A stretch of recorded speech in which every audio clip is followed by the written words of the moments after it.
வணக்கம். இந்திய நேரப்படி மதியம் 1:30 மணி செய்திகள். முதலில் தலைப்பு செய்திகளை காணலாம். அமைதி காலங்களில் கூட படைகளை வலுப்படுத்த வேண்டியுள்ளதாக அமைச்சர் ராஜ்நாத் சிங் பேச்சு. உலகின் ராணுவ செலவு அதிகரித்துள்ளதாகவும் பாதுகாப்பு தளவாட உற்பத்திக்கு பெரிய சந்தை உள்ளதாகவும் தகவல். பள்ளி கல்லூரி மாணவர் விடுதிகள் சமூக நீதி விடுதிகள் என்று அழைக்கப்படும் என முதலமைச்சர் மு.க.ஸ்டாலின் அறிவிப்பு. பேதங்களை தகர்த்தெறிந்து சமத்துவத்தையும் சமூக நீதியையும் காக்கும் புதுமையை படிப்பதே வரலாறு என்று விளக்கம்.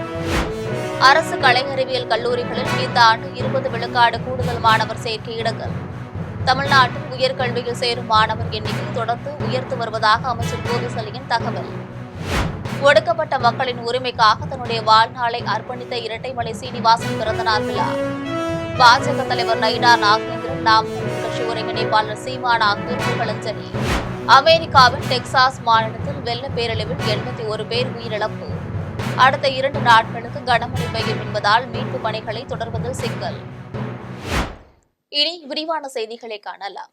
போர் இல்லாமல் அமைதி நிலவும் காலங்களில் கூட படைகளை வலுப்படுத்த வேண்டியதன் தேவையை பாதுகாப்புத்துறை அமைச்சர் ராஜ்நாத் சிங் வலியுறுத்தியுள்ளார்.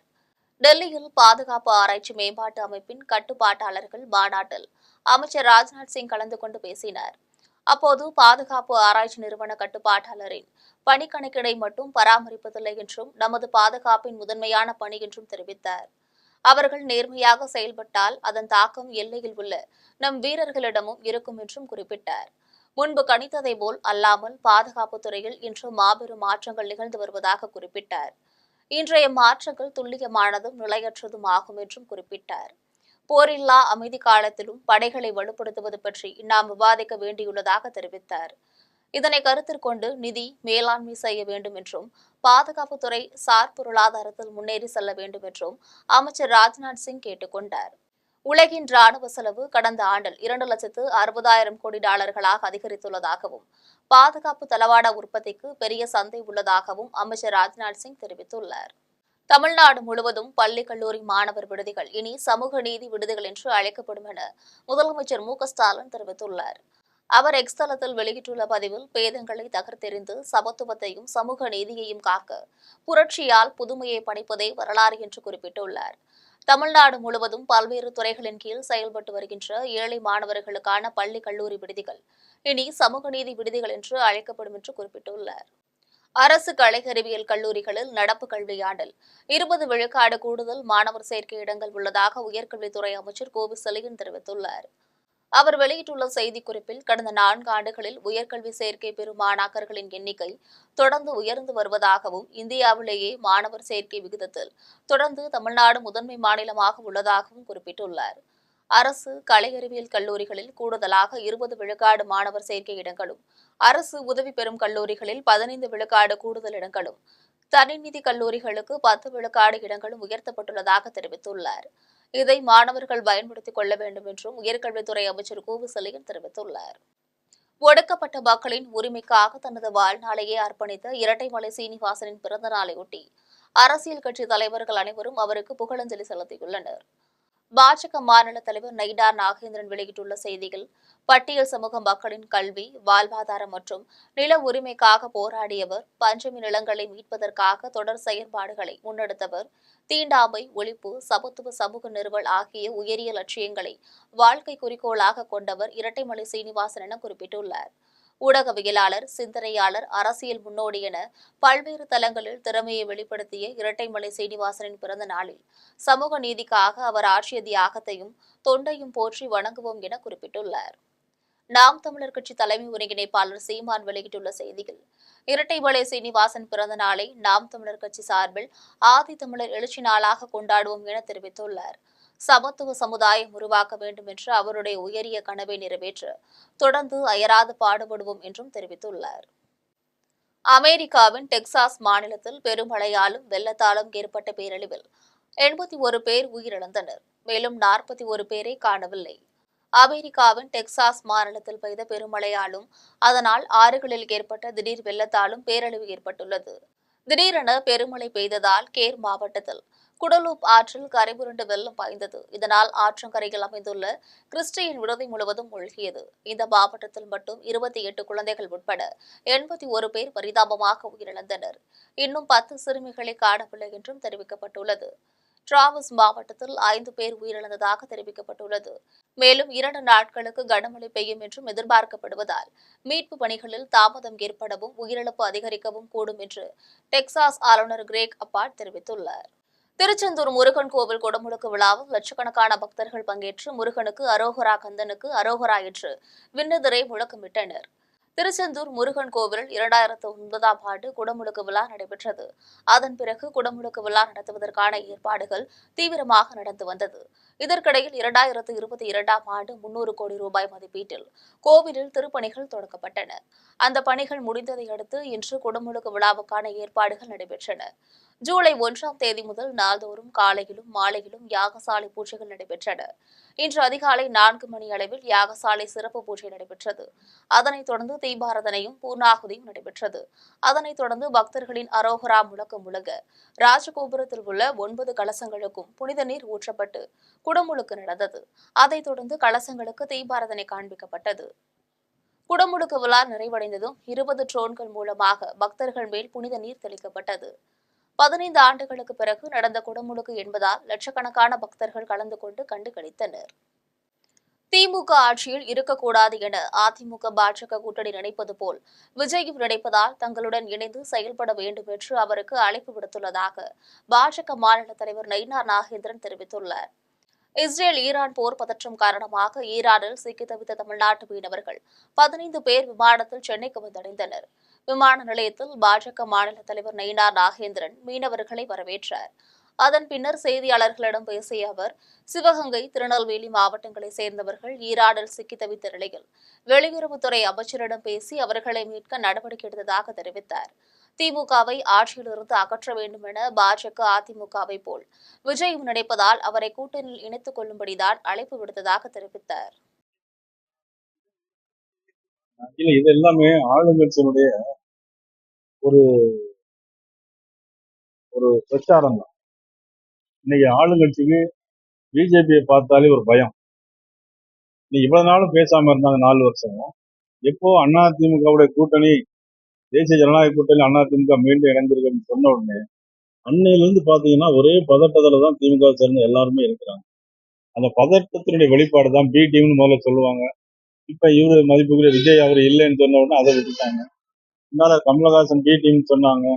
இப்ப திரு கமலஹாசன் அவர்கள் அவர்களுடைய அணியிலே இருக்கிறாரு. அவங்களே அதுக்கு நாடாளுமன்ற உறுப்பினரெல்லாம் ராஜ்யசபா வரை கொடுத்திருக்காங்க. இதனால இருந்து என்ன தெரியுது அப்படின்னா, என்ன உங்களுக்கே புரியும். இதுல இருந்து திமுக ஒரு வேண்டாத பிரச்சாரத்தை திமுக எப்பொழுதுமே கையில் எடுத்திருக்கிறது தான் என்னுடைய.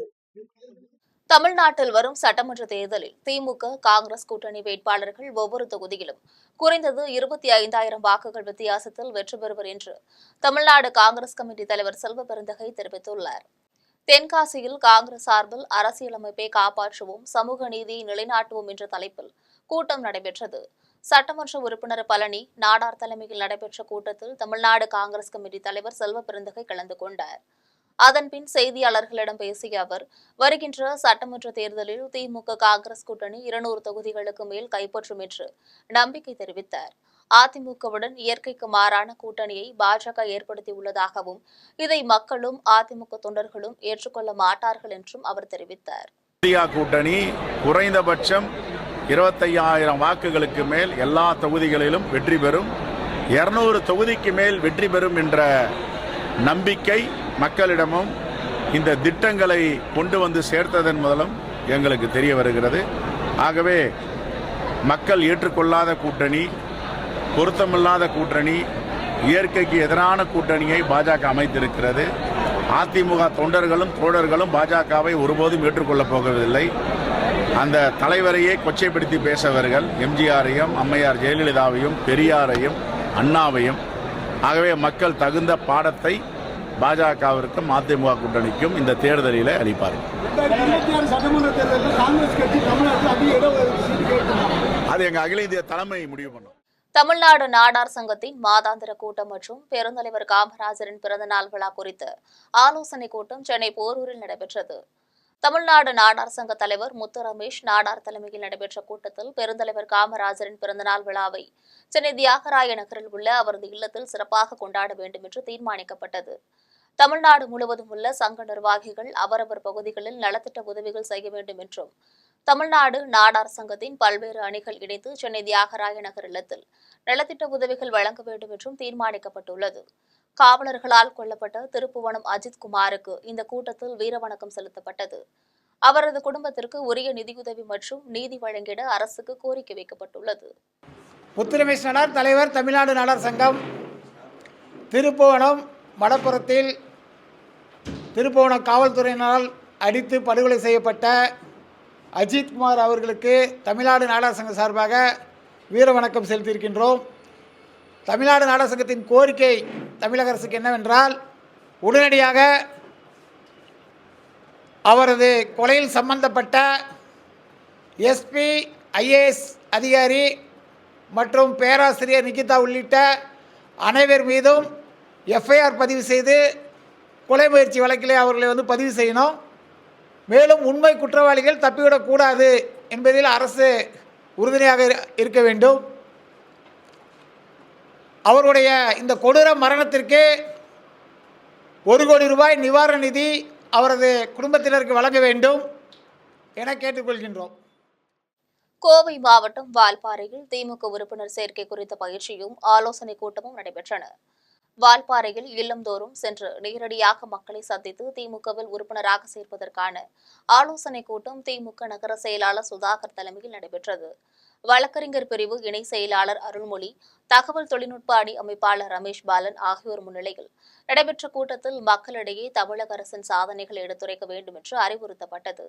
வரும் தேர்தலில் மீண்டும் திமுக ஆட்சியை பிடிப்பதற்கான நடவடிக்கைகளை மேற்கொள்வது என்று முடிவு செய்யப்பட்டது. இந்த கூட்டத்தில் திமுகவின் பல்வேறு அணிகளை சேர்ந்த நிர்வாகிகள், தொண்டர்கள் கலந்து கொண்டனர். திருவண்ணாமலை மாவட்டம் திருவத்திபுரம் செய்யாற்றில் கழிவுகளை போடுவதால் நீர் மாசுபடுவதாக சூழலியல் ஆர்வலர்கள் தெரிவித்துள்ளனர். திருவத்திபுரம் நகராட்சியில் வீடுகளிலும் வணிக நிறுவனங்களிலும் இருந்து பெறப்படுகின்ற கழிவுகளை மட்கும் குப்பை, மக்காத குப்பை என்று முறையாக தரம் பிரிக்க போதிய பணியாளர்கள் இல்லை. அப்பகுதியில் பாயும் செய்யாற்றில் கழிவுகளை குவித்து வருகின்றனர். இதனால் ஆற்றில் தீய நாற்றம் வீசுவதுடன் குப்பைகளை எரிப்பதால் புகைமூட்டம் சூழ்ந்து அப்பகுதியில் நோய் பரவும் அபாயம் உள்ளது. இந்நிலையில் ஆற்றில் போட்டுள்ள கழிவுகளை அகற்ற வேண்டும் என்று பொதுமக்களும் சமூக ஆர்வலர்களும் கோரிக்கை விடுத்துள்ளனர். திண்டுக்கல் மாவட்டம் நத்தம் அருகே கிணற்றுக்குள் தவறி விழுந்த புள்ளிமான் குட்டியை தீயணைப்பு வீரர்கள் மீட்டுள்ளனர். நத்தம் அருகே கோசுகுறிச்சி ஊராட்சிக்கு உட்பட்ட கொண்டுவார்பட்டியில் பாருக் முகமது என்பவருக்கு சொந்தமான தோட்டம் உள்ளது.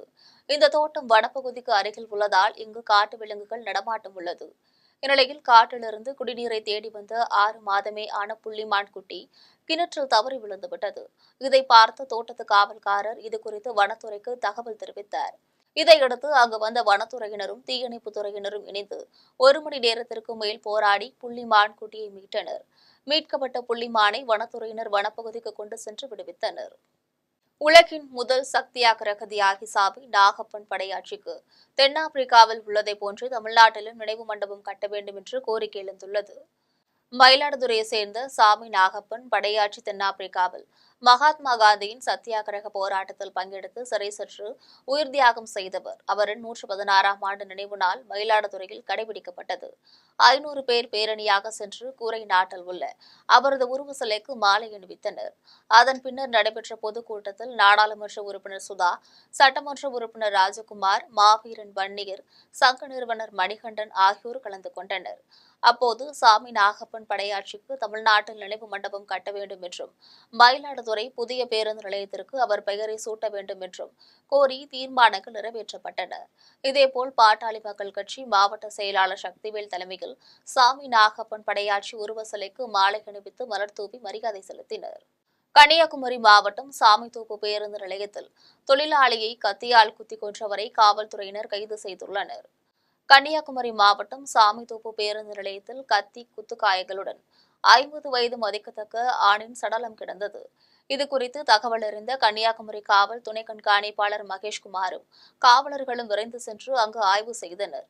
விசாரணையில் கொலையுண்டவர் சாமித்தோப்பு கோவிலுக்கு வரும் தொழிலாளி என்பதும், வேலை முடிந்த பின் சாலையோரம் உறங்குபவர் என்பதும் தெரியவந்தது. அந்த பகுதியில் உள்ள கண்காணிப்பு கேமராக்களை ஆய்வு செய்ததன் அடிப்படையில் செட்டிவிளையை சேர்ந்த குருசாமி என்பவரை கைது செய்தனர். கத்தியால் குத்தி கொன்றதை அவர் ஒப்புக்கொண்டதை அடுத்து நீதிமன்றத்தில் நிறுத்தி சிறையில் அடைத்தனர். செங்கல்பட்டு மாவட்டம் மதுராந்தகம் அருகே நடைபெற்ற கிரிக்கெட் போட்டியில் வெற்றி பெற்றவர்களுக்கு சட்டமன்ற உறுப்பினர் மரகதம் குமரவேல் பரிசுகளை வழங்கினார். மதுராந்தகம் அடுத்த மெய்யூரில் VGK கார்த்திகேயன் அறக்கட்டளை சார்பில் மாவட்ட அளவிலான கிரிக்கெட் போட்டிகள் நடைபெற்றன. அறக்கட்டளை தலைவர் VG குமரன் தலைமையில் நடைபெற்ற போட்டிகளில் செங்கல்பட்டு, காஞ்சிபுரம், திருவள்ளூர் மாவட்டங்களிலிருந்து 24 அணிகள் கலந்து கொண்டு விளையாடின. மதுராந்தகம் சட்டமன்ற உறுப்பினர் மரகதம் குமரவேல் இறுதிப் போட்டியை தொடங்கி வைத்தார். வெற்றி பெற்ற அணிக்கு 50,000 ரூபாயும் கோப்பையும் வழங்கப்பட்டன. 2ஆம் இடம் பிடித்த அணிக்கு 30,000 ரூபாயும் கோப்பையும் வழங்கப்பட்டன. 3ஆம், 4ஆம் இடம் பிடித்த அணிகளுக்கு ஆறுதல் பரிசுகள் வழங்கப்பட்டன. கோவையில் நடைபெற்ற கராத்தே பட்டய தேர்வில் பள்ளி மாணவ மாணவிகள் ஆர்வத்துடன் பங்கேற்றனர். கோவை சரவணம்பட்டியில் மை கராத்தே இன்டர்நேஷனல் சார்பாக கராத்தே பட்டய தேர்வு போட்டி நடைபெற்றது. இதில் பிரவுன், பச்சை, மஞ்சள், நீலம், ஆரஞ்சு, கருப்பு பட்டயம் வழங்குவதற்கான தேர்வில் 500க்கும் மேற்பட்ட மாணவர்கள் கலந்து கொண்டு தங்கள் திறமைகளை வெளிப்படுத்தினர். தலைமை பயிற்சியாளர் தியாகு நாகராஜ் பட்டயம் பெறுவதற்கான கராத்தே போட்டியை நடத்தி வீரர்களை தேர்வு செய்தார். கட்டா கராத்தே உள்ளிட்ட பிரிவுகளில் வீரர், வீராங்கனைகள் தேர்வு செய்யப்பட்டு அவர்களுக்கு சான்றிதழ்களும் பட்டயங்களும் வழங்கப்பட்டன. பல்வேறு நிலைகளில் பயிற்சி நிறைவு செய்த வீரர், வீராங்கனைகளுக்கு கருப்பு வண்ண பட்டயங்கள் வழங்கப்பட்டன. முன்னதாக அந்த வளாகத்தில் நடைபெற்ற இலவச கண் பரிசோதனை முகாமில் கராத்தே வீரர், வீராங்கனைகள், பெற்றோர்கள், பொதுமக்கள் என பலர் கலந்து கொண்டனர். ஸோ இப்போ வந்து என்னன்னு பார்த்தீங்கன்னா 65th colour and black belt test நடக்குது. ஸோ இதில் 300+ ஸ்டூடெண்ட்ஸ் வந்து கலர் பெல்ட் நெக்ஸ்ட் கிரேடுக்கு ப்ரொமோஷன் ஆயிருக்காங்க. அது இல்லாமல் ஒரு 20+ ஸ்டூடெண்ட் வந்து பிளாக் பெல்ட்டுக்கு ப்ரொமோஷன் ஆயிருக்காங்க. ஸோ இது வந்து முதல்ல பார்த்தீங்கன்னா கராத்தேக்கு யாரும் கேர்ள்ஸ் எல்லாம் வந்து நிறைய பேர் ஈகராக வர மாட்டாங்க. பட் இப்போ நிறைய பேர் வராங்க. அதனால அவங்க செல்ஃப் டிஃபென்ஸ் வந்துட்டு நல்லா இம்ப்ரூவ் ஆயிருக்கு. செங்கல்பட்டு மாவட்டம் மேல்மருவத்தூரில் திருச்சி, சென்னை தேசிய நெடுஞ்சாலையில் நேற்றிரவு போக்குவரத்து நெரிசல் ஏற்பட்டதில் சுமார் 5 கிலோமீட்டர் தொலைவுக்கு வாகனங்கள் அணிவகுத்து நின்றன. செங்கல்பட்டு மாவட்டம் படாலத்தில் திருச்சி, சென்னை தேசிய நெடுஞ்சாலையில் மேம்பாலம் கட்டும் பணி நடைபெற்று வருகிறது. இதனால் இந்த சாலையில் வருகின்ற கனரக வாகனங்களை வந்தவாசி சாலையில் காவல்துறையினர் திருப்பிவிட்டனர். அது மட்டுமின்றி 2 நாட்கள் விடுமுறை முடித்துவிட்டு தென் மாவட்டங்களிலிருந்து அதிகமான வாகனங்கள் சென்னைக்கு செல்வதாலும் மேல்மருவத்தூரில் போக்குவரத்து நெரிசல் ஏற்பட்டது. இதனால் வாகன ஓட்டிகள் சிரமத்திற்கு உள்ளாகினர். பறந்துபோ திரைப்படம் வெளியாகியுள்ள நிலையில் தூத்துக்குடியில் உள்ள திரையரங்கில் படத்தின் இயக்குநரும் நடிகர்களும் ரசிகர்களுடன் கலந்துரையாடினர்.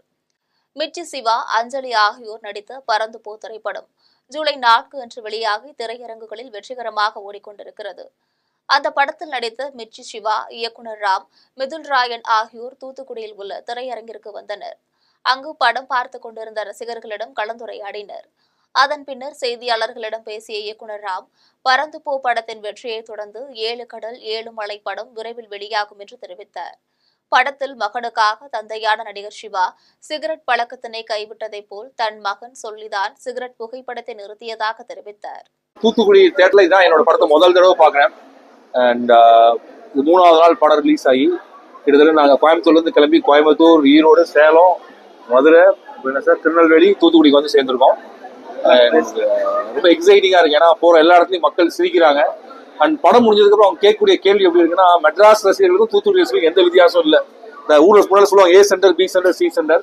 ஆனால் இப்போ தியேட்டரை பார்க்கறதுக்கு அப்படி தெரியல, ஆடியன்ஸ் பார்க்கறதுக்கு அப்படி தெரியல. ஒரு படம் நல்லா எடுத்தா அதோடைய தன்மையை புரிஞ்சுக்கிட்டு பாராட்டக்கூடிய அளவுக்கு தமிழ் ரசிகர்கள் வந்திருக்காங்க. திருவள்ளூர் மாவட்டம் திருமுல்லைவாயில் நற்கருணைநாதர் தேவாலயத்தின் தேர்பவனி சிறப்பாக நடைபெற்றது. ஆவணி திருமுல்லைவாயில் தென்றல் நகரில் அமைந்துள்ள நற்கருணைநாதர் தேவாலயத்தில் ஜூலை 2ஆம் தேதி கொடியேற்றத்துடன் திருவிழா தொடங்கியது. நேற்றிரவு நடைபெற்ற ஆடம்பர தேர்பவனியில் ஏராளமான இறைமக்களும் மற்றும் பொதுமக்களும் கலந்து கொண்டனர். திண்டுக்கல் மாவட்டம் பழனி முருகன் கோவிலில் விடுமுறை நாளில் பக்தர்கள் வருகை அதிகரித்ததால் விரைவாக சாமி தரிசனம் செய்ய கோவில் நிர்வாகம் ஏற்பாடு செய்தது. பழனி முருகன் கோவிலுக்கு நாள்தோறும் ஏராளமான பக்தர்கள் வந்து செல்கின்றனர். நேற்று ஞாயிற்றுக்கிழமை விடுமுறை நாள் என்பதால் அதிக எண்ணிக்கையில் பக்தர்கள் வந்திருந்தனர். இதனால் மலையடிவாரத்தில் உள்ள பாத விநாயகர் கோவில், கிரிவல பாதை, ரோப்கார் நிலையம், வின்ஸ் நிலையம் உள்ளிட்ட இடங்களில் பக்தர்களின் கூட்டம் அதிகரித்து காணப்பட்டது. கிரிவல பாதையில் பக்தர்கள் காவடி எடுத்தும் தீர்த்த குடங்களை சுமத்தப்படியும் மேலதாளம் முழங்க ஆடியபடி கிரிவலம் வந்து முருகனை தரிசிக்க சென்றனர். அதனைத் தொடர்ந்து மலைக்கோயிலுக்கு செல்லும் பக்தர்கள் நீண்ட வரிசையில் காத்திருந்து முருகனை தரிசனம் செய்தனர். பக்தர்கள் விரைவாக சாமி தரிசனம் செய்து செல்ல கோவில் நிர்வாகம் ஏற்பாடு செய்திருந்தது. ராணிப்பேட்டை மாவட்டம் சோளிங்கர் யோகலட்சுமி நரசிம்மர் கோவிலில் சிறிய மலையில் அமைந்துள்ள யோகா ஆஞ்சநேயருக்கு திருக்குடமுழுக்கு நன்னீராட்ட விழா சிறப்பாக நடைபெற்றது. வைணவத்தில் 108 திவ்ய தேசங்களில் ஒன்றாக விளங்குவது சோளிங்கர் யோகலட்சுமி நரசிம்மர் கோவில். இந்த கோவிலில் சிறிய மலையில் உள்ள யோகா ஆஞ்சநேயர் கோவிலில் கடைசியாக 1968ஆம் ஆண்டு திருக்குடமுழுக்கு நன்னீராட்டு நடைபெற்றது. அதற்கு பிறகு 56 ஆண்டுகளுக்கு பின்னர் இப்போது குடமுழுக்கு நடத்தப்பட்டுள்ளது. யாகசாலை பூஜைக்கு பின் இன்று மாலையில் உள்ள விமான ராஜகோபுரத்திற்கு திருக்குடமுழுக்கு நன்னீராட்டு விழா நடைபெற்றது.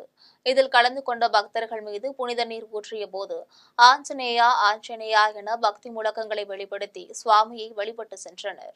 மீண்டும் தலைப்பு செய்திகள். அமைதி காலங்களில் கூட படைகளை வலுப்படுத்த வேண்டியுள்ளதாக அமைச்சர் ராஜ்நாத் சிங் பேச்சு. உலகின் ராணுவ செலவு அதிகரித்துள்ளதாகவும் பாதுகாப்பு தளவாட உற்பத்திக்கு பெரிய சந்தை உள்ளதாகவும் தகவல். பள்ளி கல்லூரி மாணவர் விடுதிகள் சமூக நீதி விடுதிகள் என்று அழைக்கப்படும் என முதலமைச்சர் மு க ஸ்டாலின் அறிவிப்பு. பேதங்களை தகர்த்தெறிந்து சமத்துவத்தையும் சமூக நீதியையும் காக்கும் புதுமையை படிப்பதே வரலாறு என்று விளக்கம். அரசு கலை அறிவியல் கல்லூரிகளில் இந்த ஆண்டு 20 விழுக்காடு கூடுதல் மாணவர் சேர்க்கை இடங்கள். தமிழ்நாட்டில் உயர்கல்வியில் சேரும் மாணவர் எண்ணிக்கை தொடர்ந்து உயர்த்து வருவதாக அமைச்சர் கோவிசெழியன் தகவல். ஒடுக்கப்பட்ட மக்களின் உரிமைக்காக தன்னுடைய வாழ்நாளை அர்ப்பணித்த இரட்டைமலை சீனிவாசன் பிறந்தநாள் விழா. பாஜக தலைவர் நைனா நாகேந்திரன், நாம் கட்சி ஒருங்கிணைப்பாளர் சீமான் ஆகியோர் புகழஞ்சலி. அமெரிக்காவின் டெக்சாஸ் மாநிலத்தில் வெள்ள பேரழிவில் 81 பேர் உயிரிழப்பு. அடுத்த 2 நாட்களுக்கு கனமழை பெய்யும் என்பதால் மீட்பு பணிகளை தொடர்வதில் சிக்கல். இத்துடன் செய்திகள் நிறைவடைகின்றன. மீண்டும் செய்திகள் மாலை 6 மணிக்கு.